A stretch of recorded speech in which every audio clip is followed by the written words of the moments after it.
My wife, Sarah, was killed in a hit-and-run back in 2020. Gone in an instant, just 3 years into our marriage. Grieving her alone during the pandemic nearly broke me. My brother checked in often, dragging me out of the house when I forgot how to live. Not because I stopped loving Sarah, I never could, but because everyone kept telling me she'd want me to be happy. I didn't really believe that at first, but sitting alone night after night, talking to her photo, I started to think, maybe they were right. Maybe moving forward doesn't mean letting go. So I tried. I even dipped my toe back into dating. Then the texts started. The first one hit while I was on a date at a dive bar.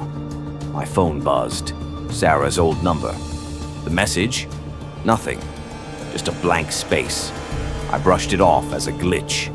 A few days later, another text. This time, a single period. At first, I thought it was a cruel prank. I asked around. Nobody knew a thing. More texts came, always random symbols, like someone was mashing a keyboard. Never words, never threats. Just weird. And they always seemed to come when I was out with someone new. Coincidence, I told myself, but it started to get under my skin. As the anniversary of Sarah's death approached, March 17th, the texts got relentless. One a day turned into 2, then 3. By that morning, my phone was blowing up. That night, I was at home doing my ritual, watching The Big Lebowski, Sarah's favorite, a beer in hand, talking to her like she was still there. "You'd still be quoting the dude," I said to the empty couch, chuckling. "That rug line always cracked you up." My phone buzzed. Another cryptic text, more nonsense symbols. I ignored it, but they kept coming, faster now. By 8 p.m., the exact time Sarah died, my phone was pinging every minute. I called the cops. They said they'd trace the number, but needed a few hours. Probably a scammer, they told me. I wasn't convinced. Someone was messing with me. At 8:30, I fumbled my beer. It spilled across the table, soaking the coasters. "Damn it," I muttered, grabbing a towel. As I wiped it up, my phone buzzed again. This time it was a smiley face, not an emoji, :space, parenthesis, exactly how Sarah always typed them. My blood ran cold. That wasn't random. Someone was watching me. I called the cops again, my voice shaky. "They're watching me.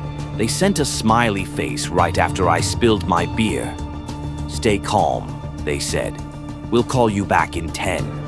The texts kept coming, faster, more frantic. Then one stood out. 3 words, clear as day. "Get out now." My phone rang. The cops. "Get out of the house," the officer said, his voice urgent. "The texts are coming from inside." I sprinted for the door, but hands yanked me back.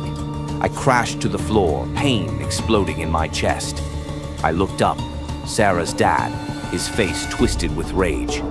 "You erased her," he screamed, his boots slamming into my ribs. "You're out there dating like she never existed." "I loved her," I gasped, choking on the pain. "It's been 5 years." He raised his foot again, but the door flew open. A cop stood there, weapon drawn. The police arrested Sarah's dad. He'd reactivated her number, stalked me, sent those texts to keep me trapped in grief. He'd followed me on dates, used a spare key to slip into my house, all to stop me from moving on. But there's one thing they can't explain. The cops checked his phone.